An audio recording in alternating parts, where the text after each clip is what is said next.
I'd like to call to order the meeting of the District 115 Lake Forest High School Board of Education for October 11th, 2012.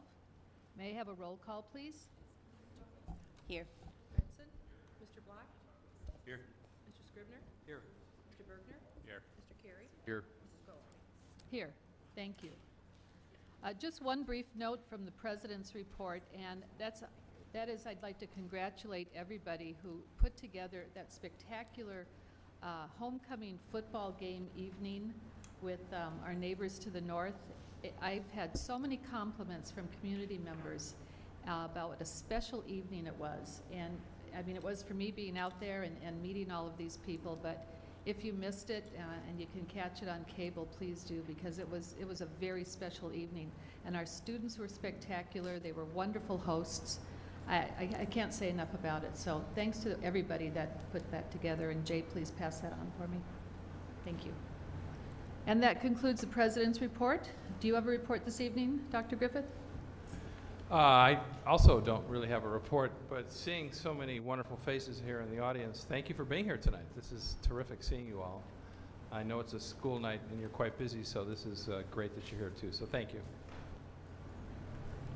Okay, moving on then, we have public participation. Is there anyone in the audience who would like to address the board on a matter that is not included on the agenda? Okay, if you would step to the podium and give your name and address, please. Good evening. My name is Linda Rich, and I am here as the president of the Lake Forest Education Association, and I have a little prepared speech. Good evening, and here we are yet again. Perhaps you have heard or have seen the recent flyer distributed at this year's open house. I have extra copies in case you would like one. I'd like to reacquaint the board members and the audience with a few of the statistics that were in that sheet. Lake Forest High School has achieved the all-time high ACT score for the 6th year in a row. Lake Forest High School composite average was 26.8. The national average was 21.1, and the Illinois average was 20.9. We had 457 students that took 951 AP exams. 93% earned a passing score of a 3, 4, and a 5. 44% of the AP tests taken at Lake Forest High School earned a perfect score. 94% of the faculty hold master's degrees, multiple master's degrees, and doctoral degrees. Here are some statistics that were not included in the flyer. During our collective years, the last decade and a half here at Lake Forest High School, we have never started a year with a settled contract during a negotiation cycle, ever. Each and every collective bargaining process has necessitated multiple LFEA job actions, every single one. Every collective bargaining has required federal mediation. Every negotiating cycle, save one, has necessitated a strike vote on the part of our membership. And here we are again. During that very same period in history, those 12 to 16 years, let's look at districts with which we are always compared. Contract after contract, Stevenson settles without job action, federal mediation, or an intent to strike vote.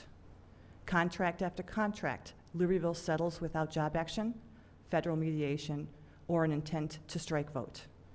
Contract after contract, Highland Park Deerfield settles without job action, federal mediation, or intent to strike vote. Contract after contract, New Trier settles without job action, federal mediation, or an intent to strike vote. This history shows us the explicit values these communities and their elective boards have placed on education. Please understand, in our history of negotiations, our contracts have been very much at the center of these comparative schools. To garner these results, our history has had to tread quite a different path than these schools. In fact, here we are again. We'd like to make 2 final points very crystal clear to you tonight. We fully understand that we are in very difficult and uncertain economic times.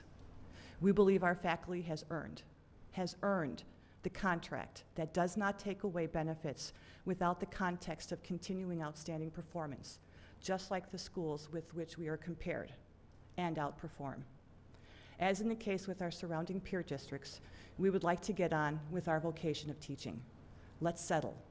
And going forward, let's not have to stand here before you during the next negotiation and under these circumstances.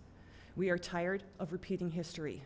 However, please do not underestimate our ability. To do so, we have a lot of practice.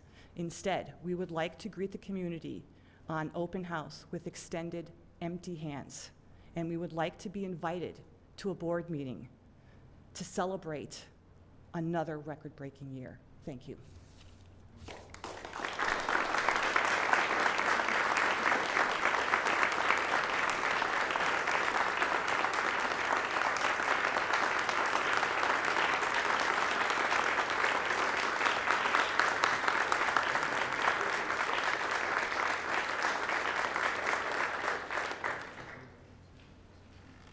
Well, I would like to thank you for your comments, and I would like to thank all of you for coming here tonight. We don't get much of an audience, and I can't think of one that we appreciate more and respect more.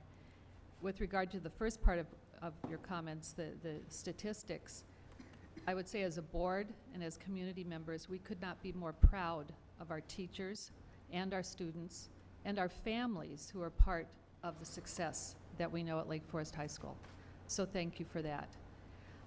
As far as the work ahead of us and the work behind us, we've all been working very hard. We did start the negotiations last spring with your team. We were available all summer to meet. We recently learned that you wanted to go to mediation. I can understand that. But like you, we want to get this resolved and quickly because there are your jobs and our students and our families to think about. We want to retain and attract and retain the best we can.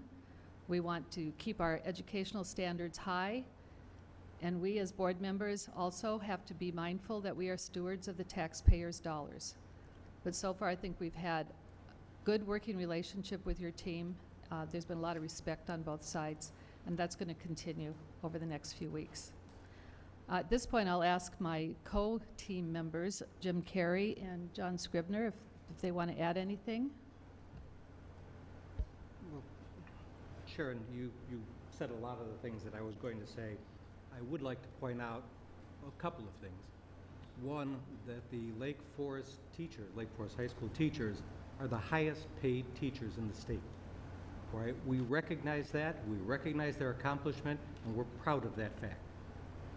Second thing is that we have now coming to the end of 3 years of economic crisis. That this board has spent a great deal of time over this past 3 years in finding every way possible, okay, to reduce expenses within our charge, all right, and having the least impact on the educational academic processes in the school, the function of the school. We addressed vendor contracts, we've cut staff, we've cut the non-essential staff. The part of the programs that have been least affected have been the educational programs. All right, we've worked and we'll continue to work very hard to accomplish that. But there is a reality, an economic reality that we have to understand and that we hope that you will understand along with us. All right, the people in this community have also been affected. All right, there are, I think at last count, 173 homes in Lake Forest and Lake Bluff that are in foreclosure or in short sales. All right, that's a record, that's an astounding number. We have run deficits, okay, for the last 3 years. One of the causes of the deficits is that we honored the commitments we made in the last contract that we signed with the LFEA. All right, that contract called for, and we produced, okay, a 6% increase in a year when the revenues of the district were increased by a CPI of 1/10 of 1%. Well, that's a match that can't continue on. our fund balances have declined from the board targeted 10% of operating expenses to less than 6% of operating expenses. All right, there has to be a reckoning, right? Every community in the world is understanding that now. We are asking our teachers to understand that with us. That's all. All right, we don't for a moment, okay, put any negativity, all right, toward your performance. Your performance has been outstanding, all right, and we hope that we're recognizing that in the contract, in the compensation that we've given to you, all right. Even with the current changes in the other district contract, the other districts that you've spoken about, those that were settled without any kind of mediation involvement, all right, even with those, I think we are, under our current contract, the Lake Forest Education Association teachers, I believe, are the second highest paid in the state. I could be wrong, it might be third, okay? So there is no attempt to take anything away from anybody, all right? It's an attempt to live within our means. That's all, and that's all we're doing. Thank you, John. Jim, did you have any comments? Well, John covered it very well. We're both on the Finance Committee, and we've been staring at these numbers for the last 3 years, knowing that we were going to be having some very difficult times. Our key goal is to get back to black because of the deficits that John mentioned. This is a promise we made to the community back 8 or 10 years ago when the strategic plan was written, that to be good fiscal stewards, we needed to have reserves at a 10% level relative to our operating expenses. We've now operated 3 years in a row without being at that level. The promise we have made to the community is that we will get back there, not tomorrow, but over the next few years. And that's basically our financial goal as we pursue the negotiation. I respect the fact that you all came out here tonight to represent your case, but about 5 months ago we had a similar sized crowd representing the taxpayer case. They were all quite exercised, properly so, that what they were hearing were the ongoing deficits of the school district. Message being, we weren't being good fiscal stewards with their tax dollars. At that point in time, we had an orderly dialogue like we are tonight. Tried to explain to them how we were trying to address the situation, which included honoring contracts signed in a different, very different economic environment. So while we all would like to have perhaps a more pleasant scenario to be dealing with, the reality is that Lake Forest, as a district, is not in the financial condition of Stevenson, New Trier, the other districts that you've cited in your speech, Linda. They have got much larger balances that they can work with. We are well below our target. We have to be able to maintain a credit rating to be able to borrow in the market. Obviously, an organization that's running 3 years of deficits runs a risk of having the credit rating reevaluated downward, being put on the state watch list. So all those are factors that need to be just taken into consideration as we try to achieve a new contract with the LFEA that reflects the current market conditions. And of course, those market conditions are different than what they were 5 years ago. So again, from my standpoint, this is a terrific opportunity for us to actually have some honest engagement over the subject, because it's more than just salaries. It's the total financial picture of the district, where we are, where we want to be, and how we're going to get there. Thank you.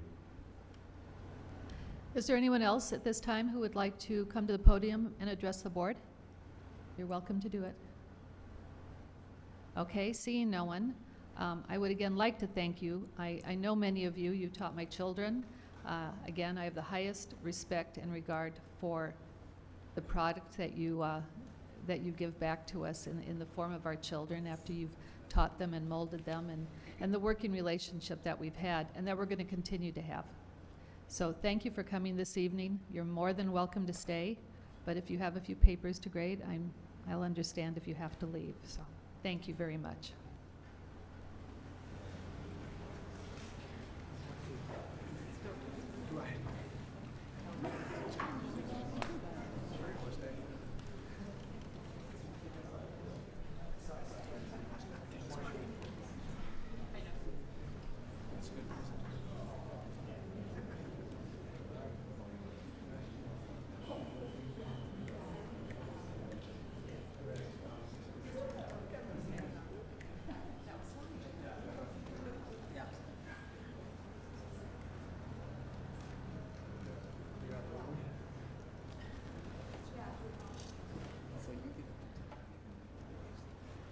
Okay, moving on, we have our first report of the evening, Student Services College Matriculation Report. And with that, I believe Dr. Griffith is going to be turning it over to. Okay, board members, this is just part of our annual goal setting process where we are giving a report on last year's progress. And our newly appointed department head for the Student Services Department is Assistant Principal Jim Field. Jim, thank you, and also all the staff that you work with for compiling this. Julie, I know you're a part of it too, for getting this together for us. Thank you, Harry. Thank you for inviting the Student Service Department here tonight. I'm going to present with other members of the department. So, starting out, we do have the post-high school report, and I'd like to start out with saying that this report was accumulated through student and colleges and universities self-reporting on Naviance. So the information that is shared is based off of that data. With that said, the class of 2011, we're going to take some analysis of them with some 5-year averages and give you some information. Last year, the 2011 class applied to over 400 colleges and sent out over 3,000 applications. So it kind of gives you an idea of the volume of colleges, universities that our students are applying to.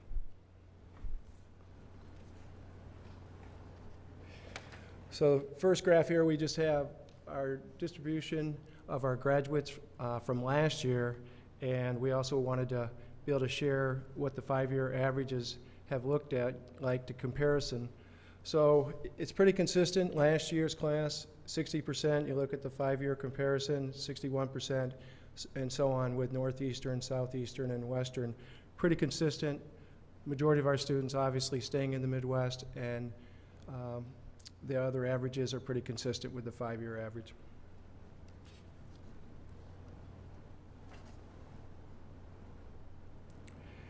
Tried to get some snapshots of 5-year acceptance of the class of 2011. These are the most accepted. Illinois, obviously University of Illinois, 134 applied, 90 were accepted. Indiana, Iowa, Miami University in Oxford, and then University of Missouri. Again, all Midwest schools.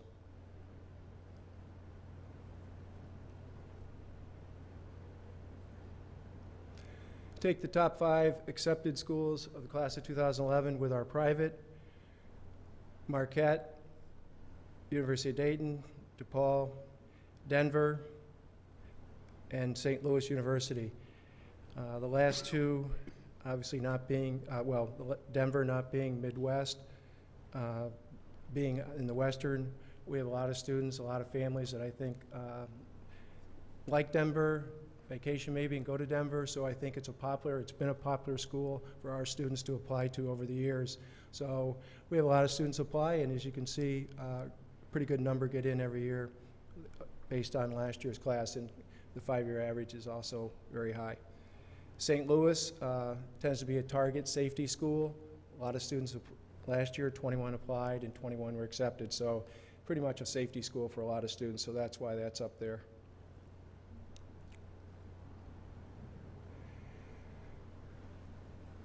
Now we have the top 5 attended schools.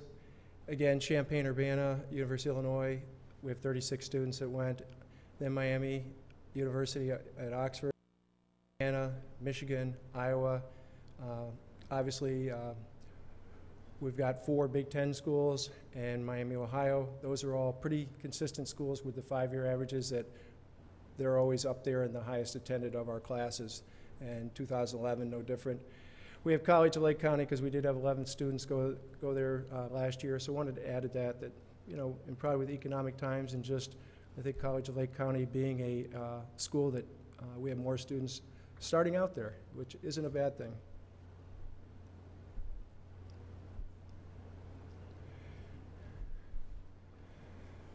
Go to the private schools, Northwestern, we had 12 students, which is really nice to see.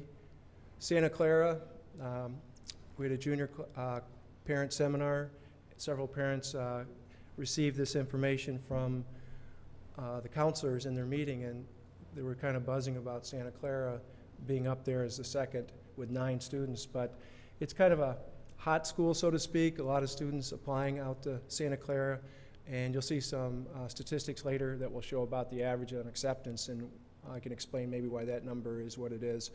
But a popular school, a lot of students applying and getting accepted to Santa Clara.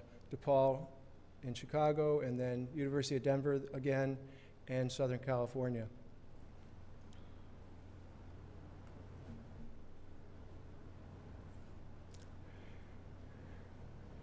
Okay, now we get some comparison of our public schools and Champaign, again, University of Illinois in Champaign.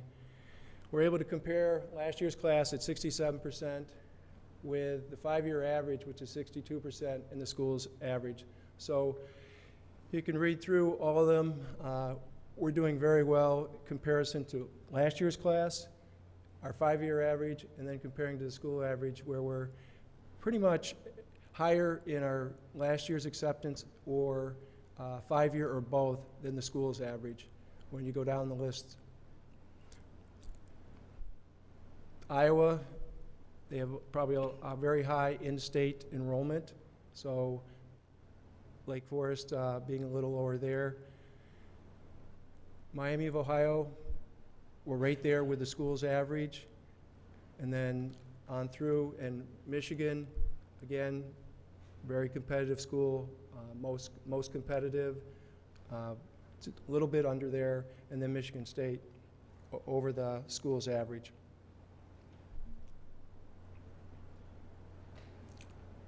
Look at the private, pretty much the same story. Marquette, doing very well. It's been a school that a lot of our students have applied, and quite a few accept and attend there. Same with Dayton, DePaul, on down the list.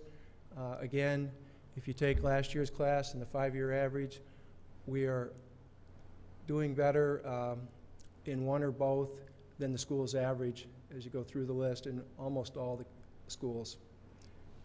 Santa Clara, which I talked about earlier, we had more students apply there than any year ever. That's why we had more students with 9 going there. So with a school getting popular, kids talk, they decide, I think I like the sounds of that Santa Clara, maybe I'll apply there too. So we had a lot of students apply, and obviously more students were denied, but we had more students accepted in that one of our highest enrollments for Santa Clara at 9 students. Denison and Notre Dame there on the list. Again, 2 really good schools in the Midwest that our students have applied to consistently, and our acceptance rate last year, as well as the 5-year average for both of them, as well as the rest of them up there, is very good.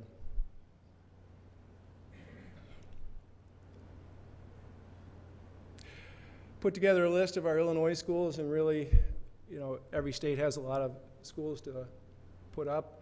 I just took the 10 that had, the schools that had 10 applicants, just so there was some type of benchmark to use. And these schools, again, here in Illinois, were pretty consistent with what we said about the other schools of being the most attended. The schools in Illinois, we do very well. Northwestern, which is really nice to see last year's class, as well as the 5-year average being considerably better than the school's average. So our students are doing very well at Northwestern. Going down the list, every school, Illinois State, I think a lot of the downstate students that apply to Illinois State probably have a better transcript, or just more students downstate are choosing that over some of the schools that our students are choosing as a top school. Going through the list, as you can see, the rest of them are all, we're doing very well. Even University of Chicago, which is definitely a most competitive school, 29% is lower than our 5-year average, but we're still ahead overall with the school's average of acceptance.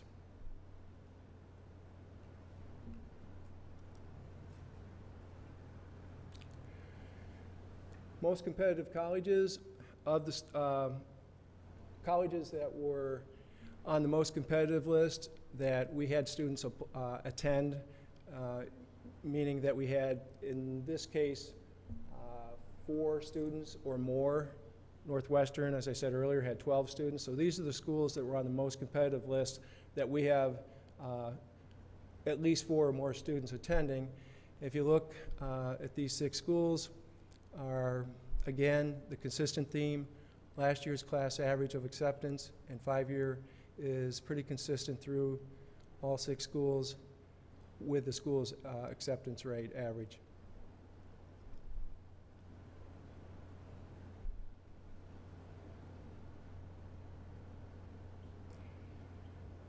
Barron has a list of most competitive colleges, and on that list, last year's class applied to 66 schools that are on Barron's list of most competitive.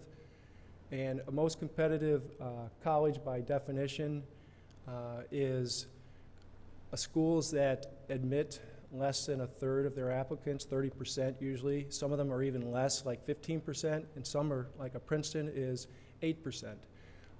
So you also need 1320 or higher. Most of them are 75% of the applicants have a 1400 or higher SAT, which is equivalent to a 34 ACT. And students need to be in the top 10 to 15% of their class. So we had quite a few students that met that criteria. And they still, last year's class, were 28% were accepted. Our 5-year average is 30%. And those schools, of their combined average for acceptance, is 27%. So comparing to the most competitive colleges, again, we're right there, doing very well.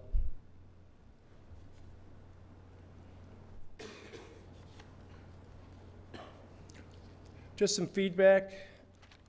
Just one last statistic on the most competitive. We had 570 applicants for the 66 most competitive schools. 161 were accepted and 60 chose to attend those most competitive, just to give you numbers. Just some feedback. Our seniors graduates took the time to do our survey online while they were at college. This is just from a few weeks ago. 72 of them did respond, and our senior survey was pretty consistent with this type of feedback when we asked these similar questions about where you're attending is what you indicated. We have very few that think they might transfer. Meeting your reach or target school, attending a safety school. 20 said about reach school, and then 36 with target. So again, they're kind of spread throughout as far as where they're attending, and when you look at reasons why they select their colleges, it comes down to a lot of different reasons. We just went through a lot of different schools, a lot of Big Ten schools, so that's where you get into Midwest location. Big Ten schools are all large schools, so the size is a big factor. Majors, the Big Ten offers pretty much a lot of the programs the students are looking for in the majors. Campus setting and so on, athletics is important. A lot of students want the Big Ten feel instead of a private school, and a lot of them apply to both. It comes down to it, they want a big college campus, and prestige, money, scholarships, all those things come into play.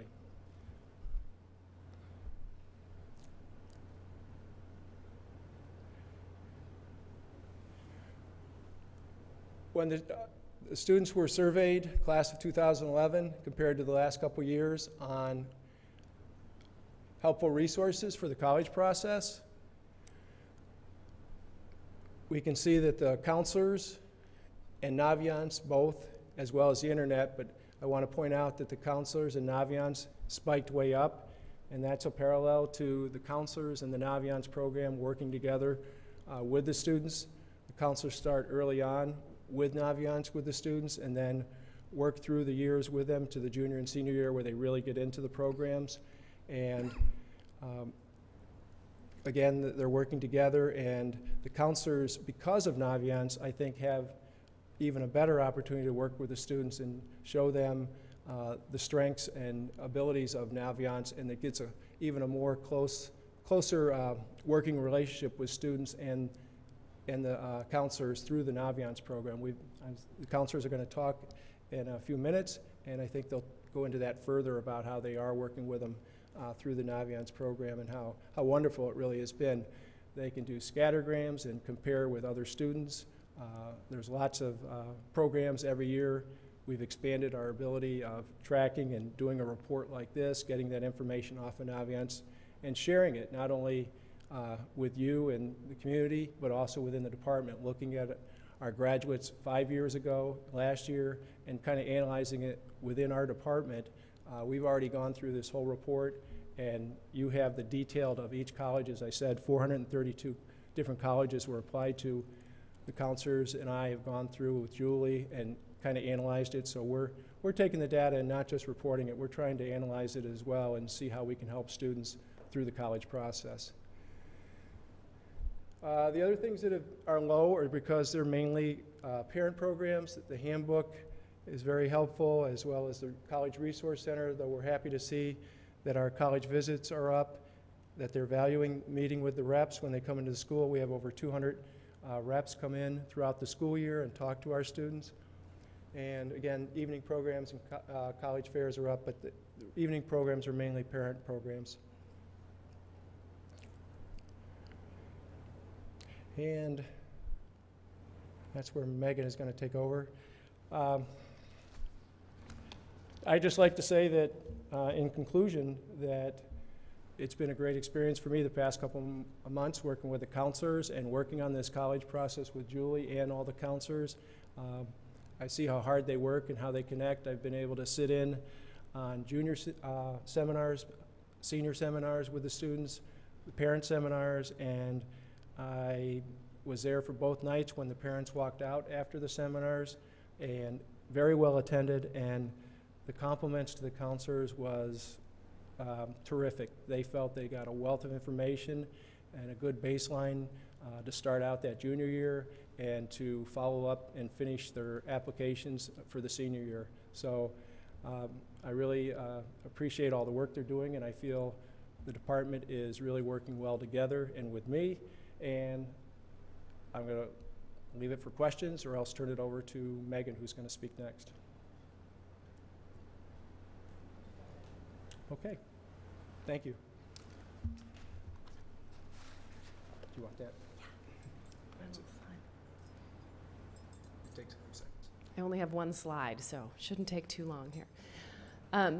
I'm just giving you guys a little bit of an update to the technology that we've been using the last few years. We've really moved in some great directions and sort of stepped forward into areas where maybe some other schools were just starting but not really getting there.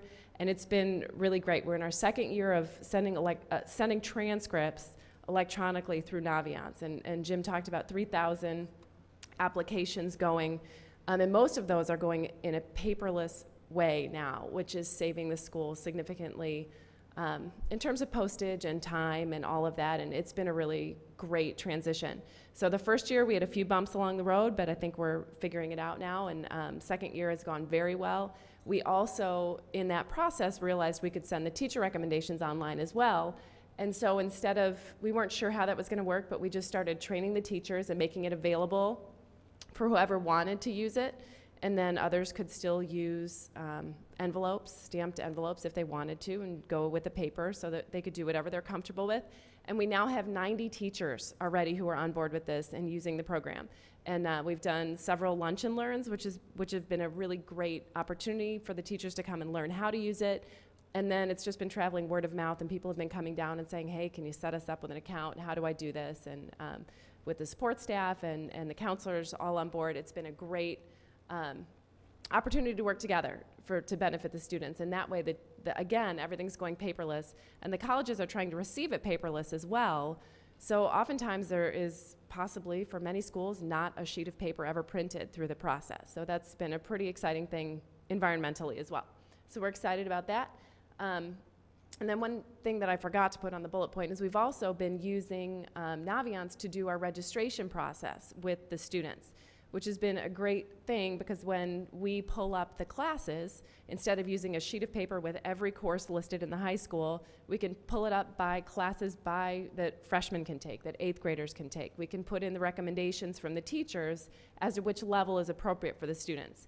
And then when the counselor is sitting face-to-face with the students to do our registration, we have the recommendations in there, we have the courses that are appropriate.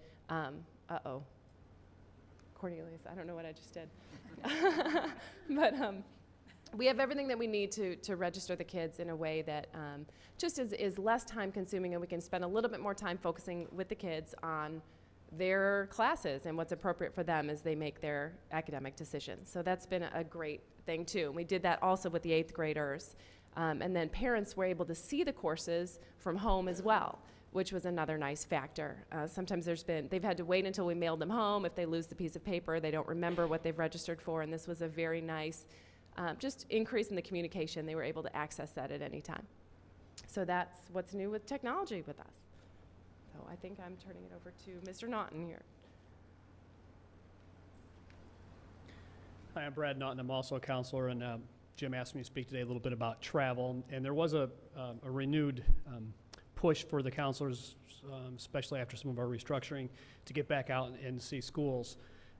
Last year, between the 7 of us, we covered 40-plus colleges or universities. I know David went through much of Wisconsin covering 7 or 8 schools, and then I spent 6 days through covering really the state of Ohio. Between the 7 of us, we covered really many different regions. We really kind of coordinated that, and I made a decision to go through Ohio. I think I might have set an unofficial world record. I covered 16 schools in 6 days. So it was busy, but definitely worthwhile. Really gave all of us the opportunity to really, one, go back and see campuses that we haven't seen for a while, and they do turn over and change rapidly. And there are a lot of things that they gave us a chance, gave me personally, I'll speak about my trip, the ability to see a lot of the things that our students now want. They want to know about the new fitness centers and what changes have gone on in the cafeteria and food options, and what are the new dorm style livings now, and what options are available to them with apartment style living. And I was able to get back out and see that, particularly through a group of schools in Ohio that our kids largely apply to. The other thing really gave us all ability to do is reconnect with missions offices. A lot of times when you take these visits, you do have an opportunity for a sit down with someone who represents their school but reads your students' applications. And to be able to sit down and, again, kind of sell Lake Forest, reemphasize again what a strong academic institution it is, and some of the awesome numbers that we're able to share. Average ACT score of 26.8, and the number of how rigorous our curriculum is, and just kind of reinforce that with missions offices. The other thing I was able to do at most of the schools is I was able to see past Lake Forest High School graduates who are currently students on those campus. And that was good too, because from the standpoint that when you take the tours and you sit down with the missions offices, they do in a means show you what they want you to see. The kids will give you their real life experiences and what they love about the place that they're at, and maybe things that they feel like may need to be improved. And those are invaluable. Also, for me, it's fun to see past students, and I think for them, they like knowing that the school's once again reaching out to them. All that information that we gather on these trips then is shared by the department through some different media, one being Naviance, as Megan discussed. There is a portion in Naviance where it's private counselor notes. And I actually was doing them from the hotel rooms the night before the morning I'd go to visit the next school. But from my laptop, I could enter notes that instantaneously could be pulled up by the counselors about the campus that I had seen that day. Then after that, we're able then, during our department meetings, to sit down as a group and discuss the colleges that we had seen and the things that we had liked, new programs, maybe interesting majors and information like that could be shared in the department and then also on paper. So we felt like for all of us to be able to get out and cover 40 schools or over 40 schools as a group was really a really good use of our resources. We plan on continuing that throughout the school year. Again, not trying to duplicate anyone else's recent activity and trying to find other really kind of select areas to get out and visit.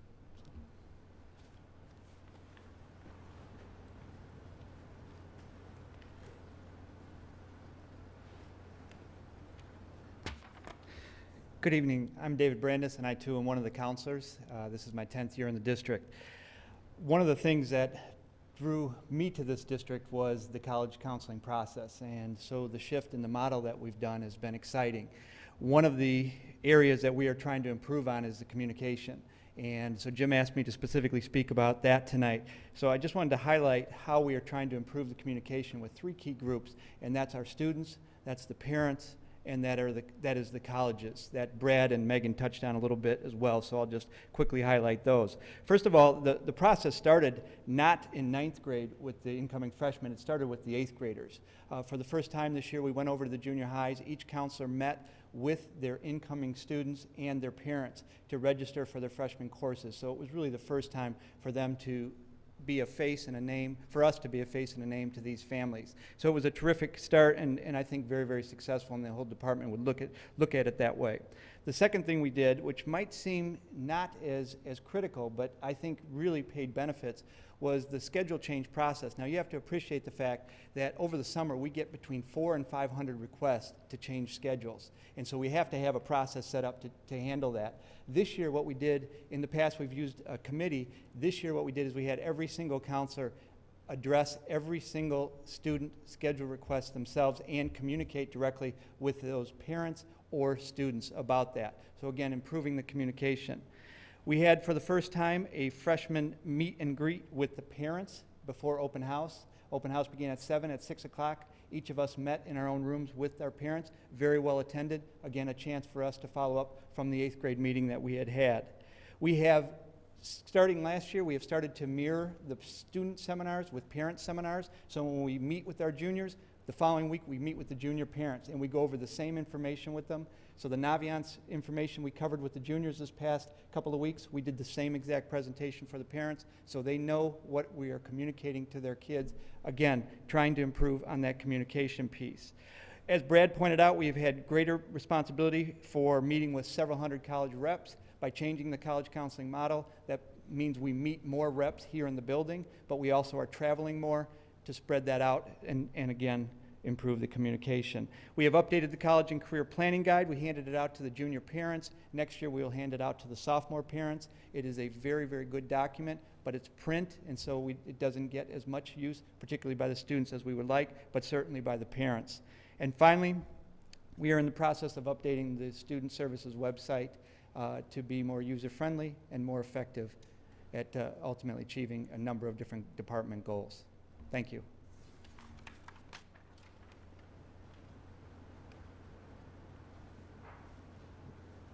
All right, then, board members, I'll open it up to questions.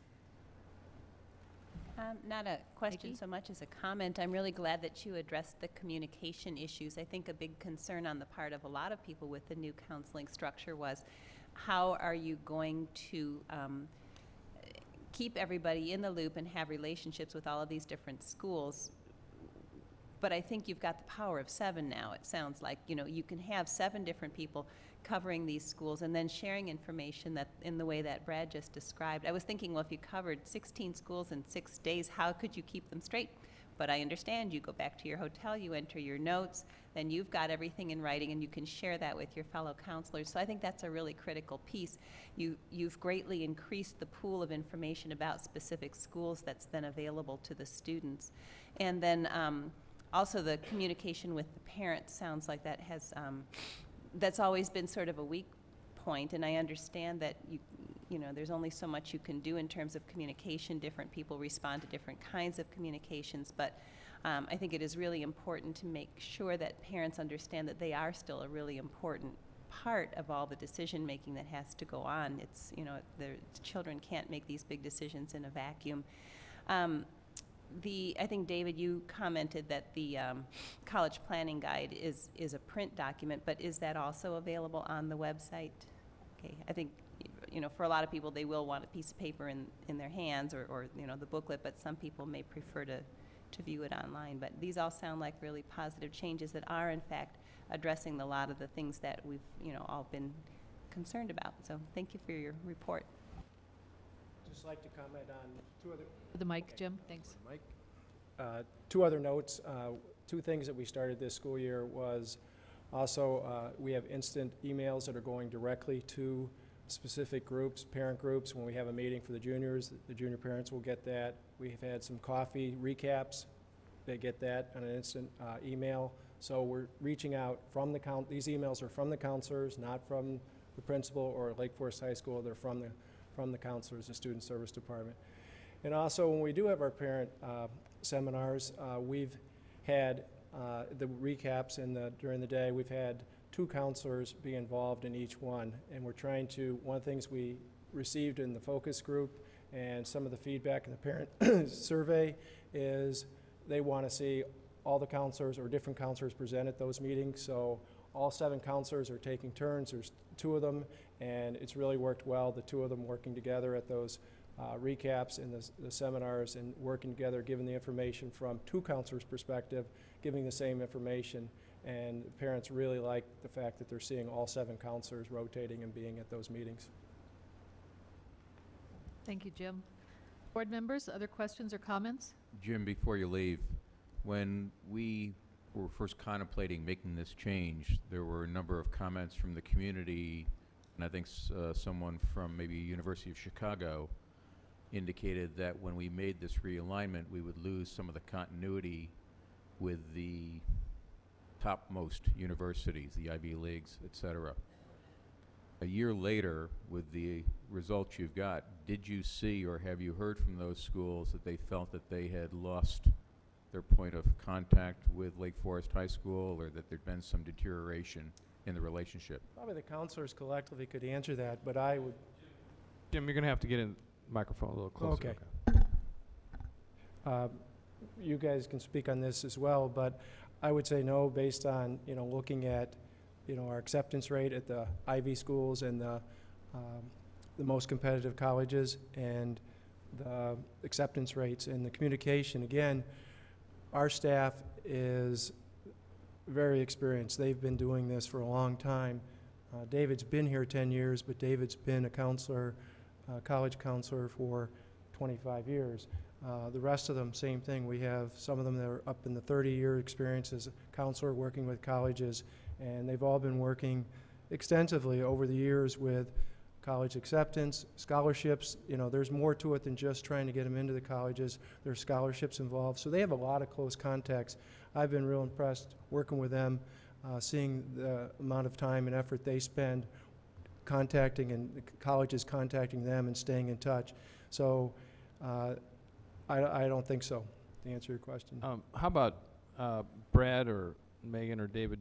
Would you comment on that? I think it'd be good, because this is a question that was out in the community 18 months ago or so, and I think elaborating on it would be helpful. I look at it more from the standpoint that I think that every single student's an individual applicant, and so when I know all of us make that phone call around decision time for our students, as far as continuity goes, I'm dealing with my individual student with that individual rep. So as far as continuity goes, I mean, I've been in my position, I know, for a while, and I've had kids for a while, and so from that standpoint, you know, I feel like, again, we're dealing with an individual institution. When I pick up the phone and call, say, for example, Vanderbilt, I'm dealing with Vanderbilt with that individual student. I think the common thread becomes we're still Lake Forest High School. This is still a competitive and rigorous school, and I'm trying to sell now this individual student coming from this high school. So.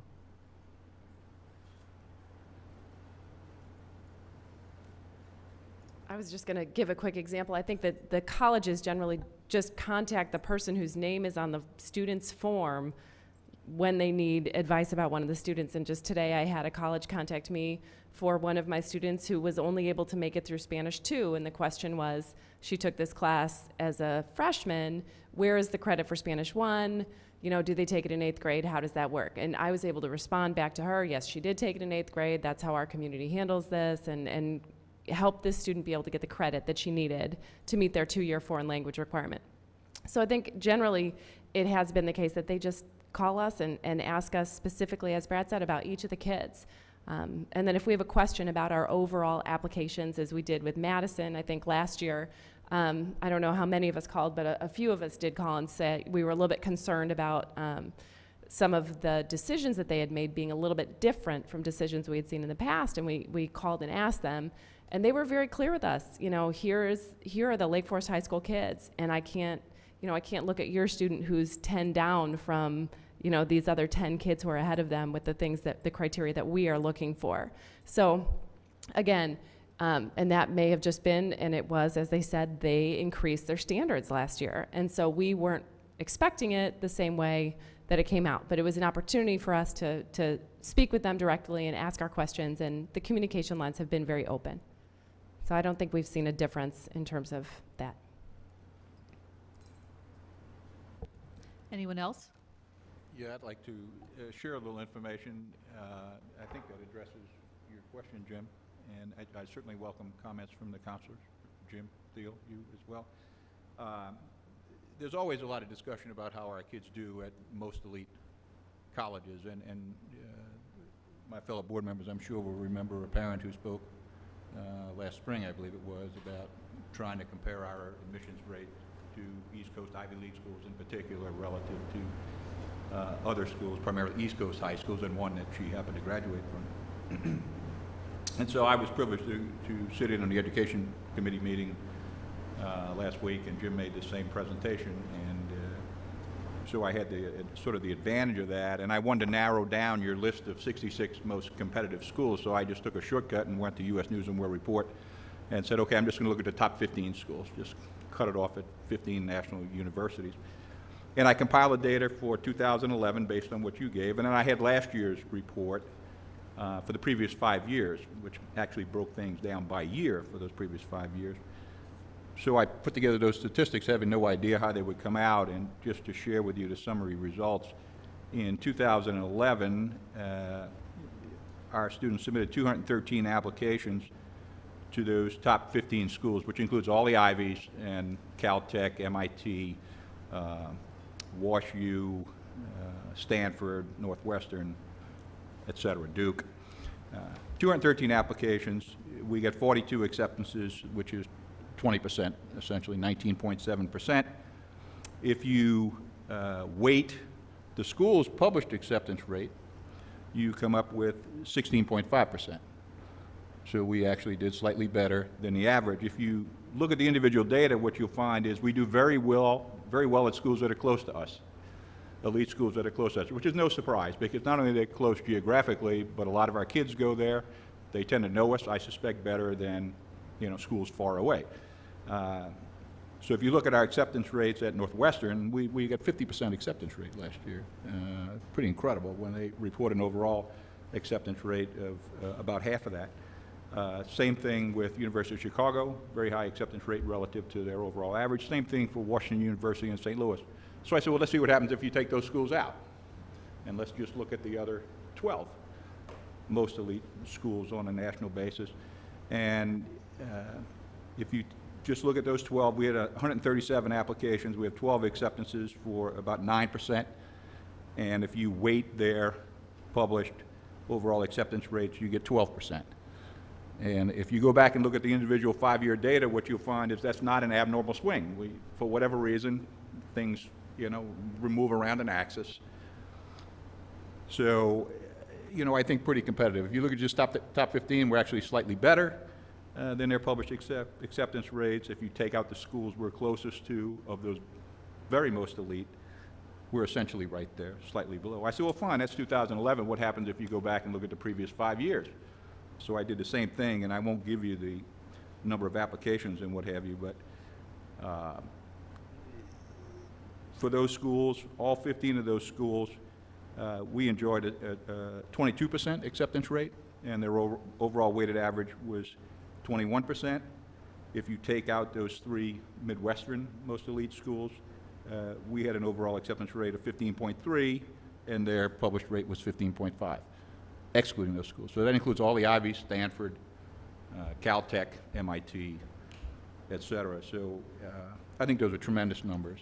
And just to back the variation, I mean, I really encourage people to go back and look at that 5-year data, especially if we can publish it again by year, because it gives you an idea of the swings. As I said last year, we had 137 applications. My guess is, and you all correct me if I'm wrong, that probably only represents 25 kids who are applying to 5 schools out of those most elite, because they're at that elite level, their records, and they're going to, you know, try to better their chances. And they'll apply to Harvard and Yale and Stanford and you know, hope that they get in one of them and go from there. So it's not hard to understand why, with only a pool of 25 maybe, you get these kind of yearly variations. You just don't have a big enough database.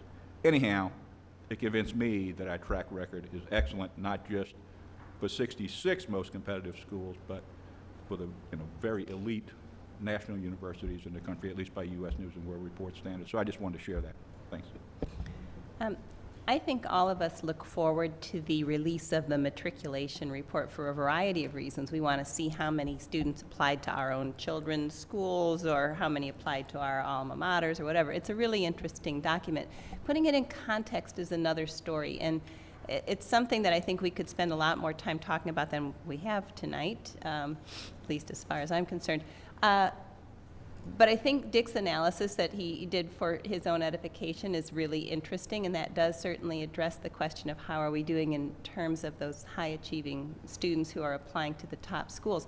Then for the other 95% or so, I think it's really important for us to try and find ways to figure out how successful they were at choosing and being accepted to a school that really works for them, how the retention rate is, and then how that helps them in their future careers. Those are much more difficult things to assess.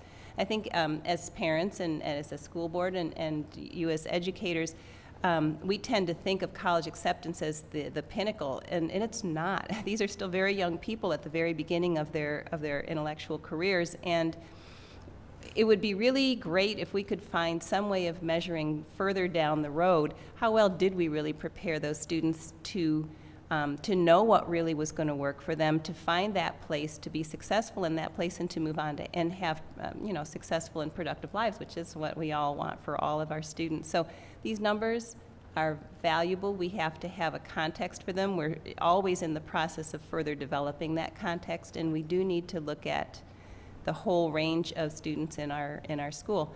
At the one end, we have the students who are applying to the Ivies, and we're really proud of them, and we like the acceptance rates that we're getting. We have a very wide range of diverse students in this school, and we need to serve all of them. So good information. We still have to figure out what we're going to do with it. Thank you, Nikki. Jim? Maybe one last wrap up. You touched on a good point, and there's so much data out there to report and analyze, but ACT did release a study of 2006 to 2008, and in that was one school that we have our most students attend, U of I, and freshman students at U of I from 2006 to 2008 from Lake Forest High School had a cumulative grade point average of 3.18, and the rest of the school's grade point average was 3.14 for those 3 years. So again, our students are doing as well, if not better, than schools' averages and other averages throughout the country. So your report was very consistent with the Ivy League schools, which is focused on quite a bit. Again, our acceptance rate was about 10% for the Ivy League schools for Lake Forest in the 5-year, and the Ivy schools themselves was about 11%. So we're right there with the most competitive schools in the country.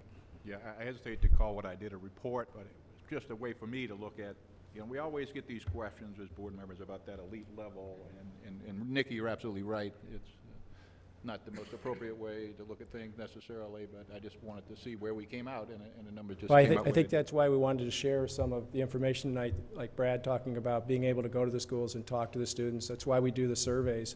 Not only they're getting into some of these good schools, but how are they doing at these schools? And it's nice to see the U of I report that our students are doing very well in that freshman year and adjusting and are ready and prepared. Thank you. Thanks, Jim. Any other board members who have not commented? Well, I'm going to make my comments. I'm going to go back to the new model that you were talking about for a moment, because I did face a group of parents here who did not have good information. And I mean, I know that you have been doing college counseling all through your careers. I know that you've been traveling to these schools. I know that you had relationships with people in all of these schools. And I don't think that all of a group of our parents realized that, but this just didn't happen overnight. You took the best of what you do and you've made it better. And in this case, we've got not only quantity, but quality. It's just working for everyone, I think. And I couldn't be happier with the way it turned out, but I also had 110% faith that it would. So I want to thank all of you. And thank you for coming tonight. I know everybody has day jobs, so I feel so blessed when you guys come and share with us. So I think Dr. Griffith had one last comment. All right, board members, it's an ongoing process. You know, the department doesn't come to a stop. This is a very busy time of the year. So bringing the report tonight based on last year's information, I think a shout out of thank you to the entire team, from Jay and Dr. Cooley and Jim and David and Megan and Brad and every other counselor. There seems to be a reinvigorated sense of energy in the department. It just seems that way, a half step away as I am. I want to thank you sincerely. All the college applications that are going out that you're spending time writing recommendations for and helping with, all those night meetings with parents for freshman orientation all the way to the senior parents who are nervous about getting things wrapped up properly for this year. A real thank you. You guys are doing a great job. This is a tough time of the year, probably a tough time to do the report even, given that so many other duties that you have. So Jay, to your team, thank you. Just a terrific, terrific job. And of course, there's a half dozen things there that we can always continue to tweak and look at improvement opportunities. So Jim, good job. Thank you. Thank you, Jim. I assume you'll be flipping coins to see you'll be traveling through California and Florida come winter. Yeah, there's a lot of schools there our kids are interested in. Let's get going on it. Yeah, got to go visit Santa Clara, right? Yeah, definitely. We're going to have to go. Thank you again for coming. Thank you. Good night. Yeah, Deb, thank you for being here.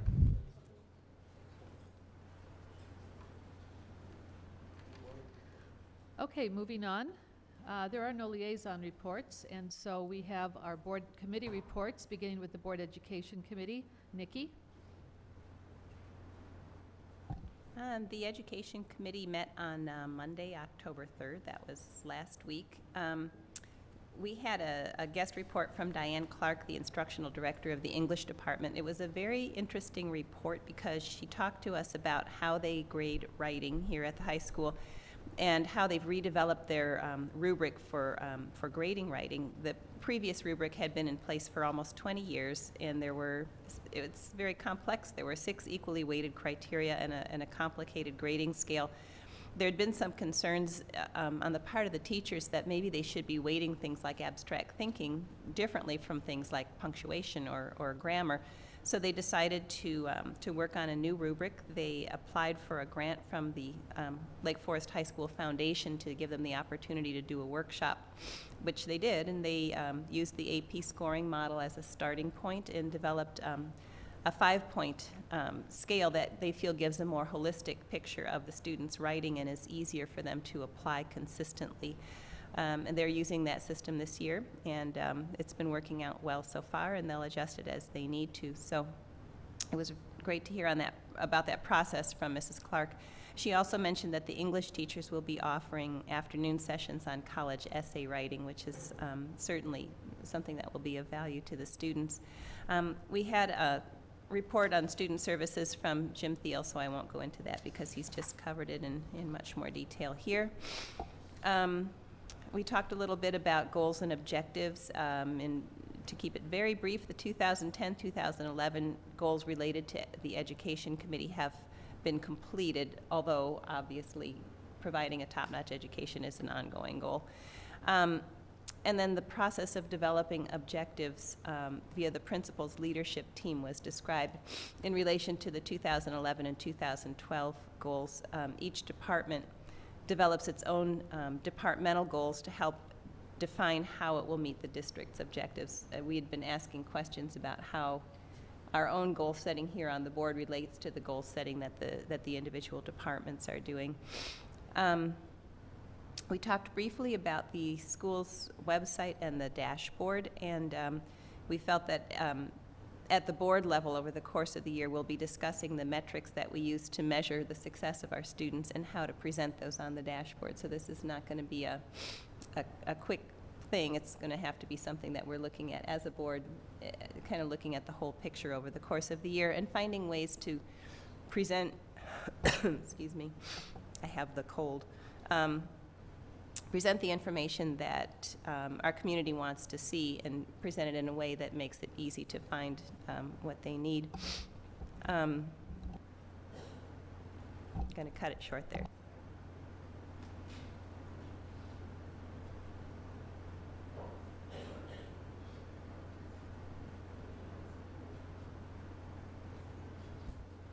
We also talked about the Lake County Tech Campus. We have 16 students enrolled. Some feedback and discussions on the Youth Summit that was held in September at Lake Forest Hospital. Over 100 students from various schools around the community that participated. We got some interesting feedback. We don't know what the follow-up is going to be.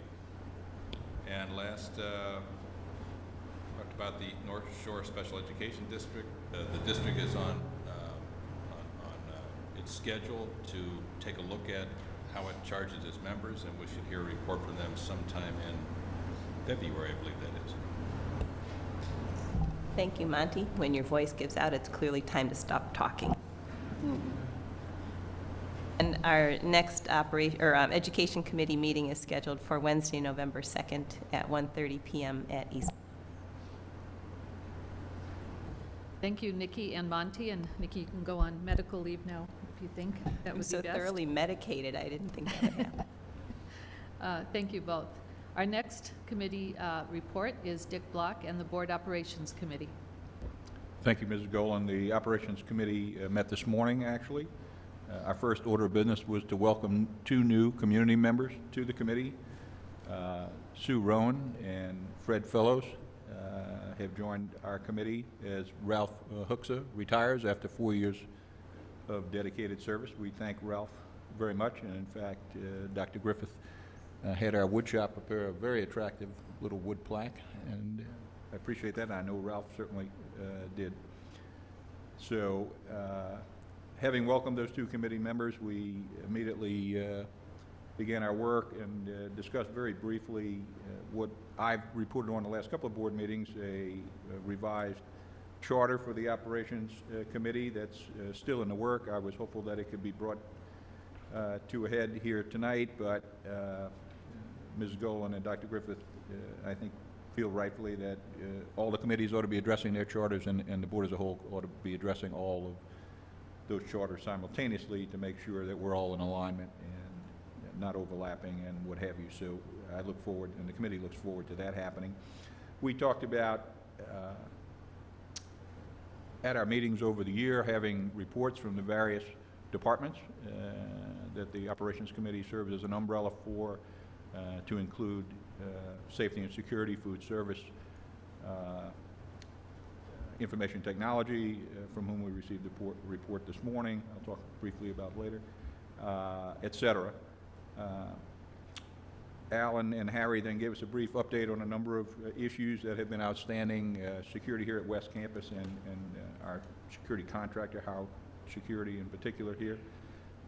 The Diamond Anniversary campaign by the Booster Club for the upgrading of the athletic fields at East Campus, and tweaking our transportation services, our bus service, to try to make for more humane schedules and more efficient schedules for our students and their parents. And we also discussed the possibility of sort of a centralized pickup and drop-off point here at West Campus. It's going to be studied going forward here, where parents could drop students off here, pick up they would take a bus, and the bus would bring them back here in the afternoon, so that we relieve some of the congestion at East Campus, and at the same time prevent some students from being picked up pre-7 a.m., you know, to get to school over an hour later, so, or at least to get to class over an hour later. We discussed in some detail the 5-year facility plan with Mrs. White, which we do every meeting. As I mentioned, Cornelius DeBose presented the information technology 5-year capital plan, and that was really our first look at that in a while, and I'm sure there'll be further discussions about that as things evolve, but it was a good update for us. We briefly reviewed, just as the Education Committee reported, our goal and objectives and timelines and activities associated with that, with the exception of our dashboard objective, which, like you, is going to take some time for us to further flesh out. And lastly, we established 2 future meeting dates. The next meeting to focus exclusively on the Booster Club project to upgrade the facilities there at East Campus to get a better idea of what we're dealing with, what we would have to do if that project was not there, and how we might be able to support that project. That meeting is on November 7th at 8 a.m. and we'll convene at the Wedge Cafe at East Campus. Again, the public's invited. Certainly other board members are invited if you would like to know more about that project and where it stands. And then on November 22nd, again at 8 a.m. in the Wedge Cafe, our next meeting to discuss an array of topics, but to particularly focus on potential for additional alternative revenue sources and how we might go about addressing them. Todd, do you have anything to add? Thank you. Thank you, Dick. Next is our Board Finance Committee. Jim Carey. The Finance Committee has not met since our last meeting, but following on Dick's comments in terms of the capital projects, it's worthwhile to note that as we tried to deal with all the financial challenges I mentioned earlier over the last few years, Carol White and her team have done a terrific job of prioritizing which projects needed to be done, which ones could be deferred. And deferred doesn't mean never to be done. It means you'll get it at some point in time. You know, we've, in essence, in some cases, I guess, probably kicked a few cans down the road, and it's going to be important for us as we're putting together our total financial picture, which includes labor as well as these projects and everything else, to keep in mind that you can't just keep delaying maintenance and replacement of certain key things. So the syncing up of our financial budget and our capital expenditure needs is going to be key. The only other point I would make is that we will be making presentations to the City of Lake Forest and the Village of Lake Bluff to talk to them. Lake Forest is next Monday, Lake Bluff is the following Monday, the 24th, to update them in terms of where we stand as a district, but more specifically to give them a sense of our financial condition, again, given all the challenges and all the changes that we've had to make to address our fiscal challenges. Thank you. Thank you, Jim. I will mention after the meeting today, I asked Carol which of the items on her 5-year list were mandated at the end of their rope or a wish list, and she said there is no wish list. Now it has to. Now we're there, so we're at the end of that road that we kicked the can down. All right, thank you. Now we move on to our action items. The first being the approval of the 2011-2012 long-term disability policy. Dr. Griffith. Yes, board members, for these next 2 action items, I'll turn to Alan Elvis when it's time for the second one also for description. In your packet is a memo from Robert Pratt, our consultant on the LTD policy. As he states in there, several years ago, we were paying a rate of 0.21% per $100 of covered payroll. We shopped it at that time and it got the rate down to 0.18. We did have a discussion about whether or not this is a good time to go out to market.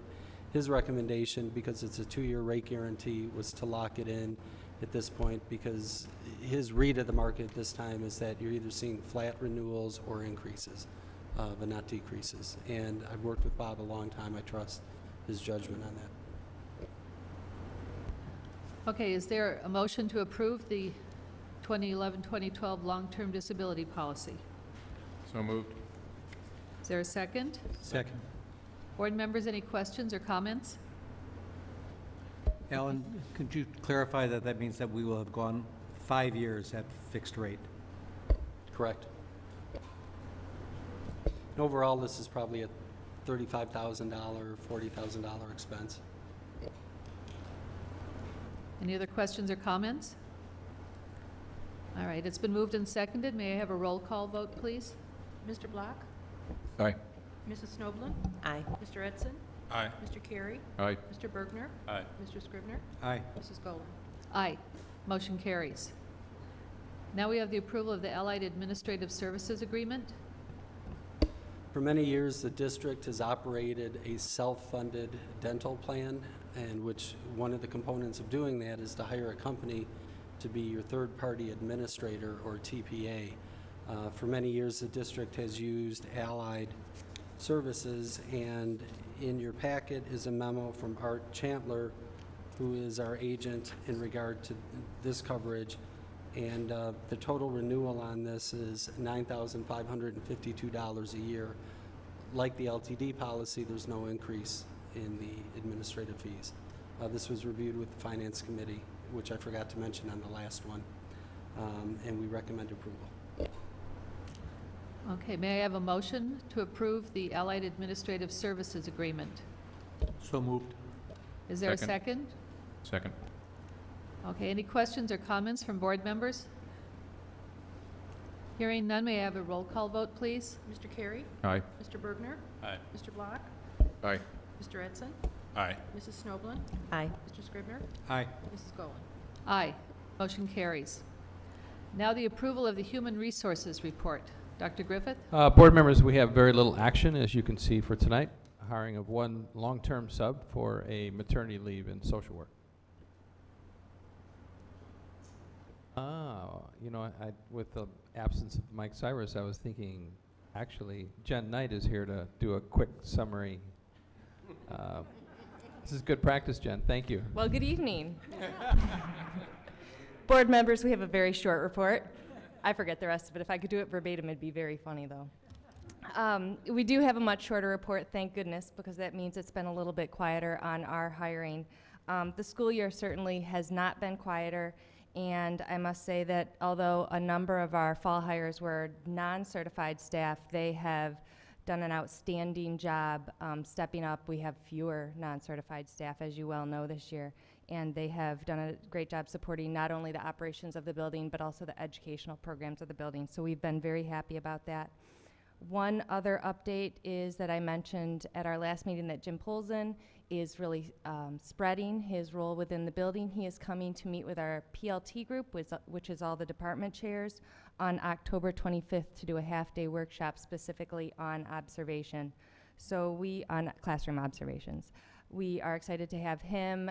It's a starting point for us. It's some real concrete pieces of a process that has an evaluation and contractual function, but we also want to build it out into a strong formative piece of our building. So other than that, nice to see you all.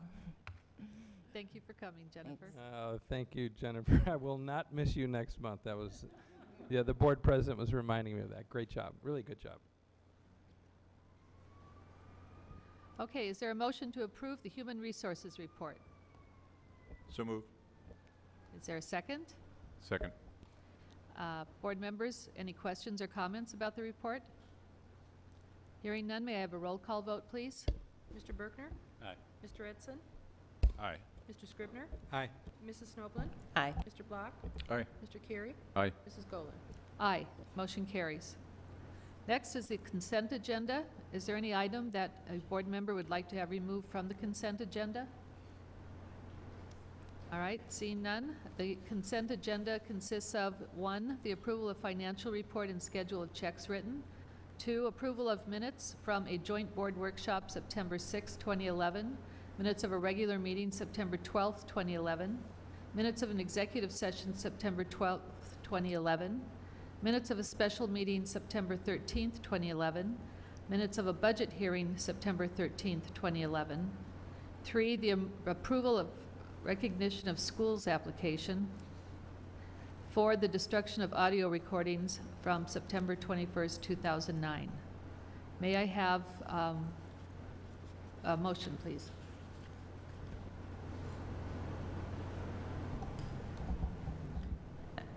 I move that we accept the consent agenda as presented. Second. It's been moved and seconded. May we have a roll call vote, please? Mr. Carey? Aye. Mrs. Snoblin? Aye. Mr. Edson? Aye. Mr. Bergner? Aye. Mr. Block? Aye. Mr. Scribner? Aye. Mrs. Golan? Aye. Motion carries. Looks like Mr. Albus had an easy time the last few weeks. There are no FOIA requests. What did you do with yourself? Okay, moving on, our announcements. Friday, October 21st is the end of the first quarter. Wednesday, October 26th, late start. You better check your mailbox. Maybe you forgot something. Wednesday, October 26th is a late start day. And Tuesday, November 8th is our next Board of Education meeting here at 7 p.m. May I have a motion to adjourn, please? So moved. Second. All in favor? Aye. Thank you, everyone. Meeting is adjourned.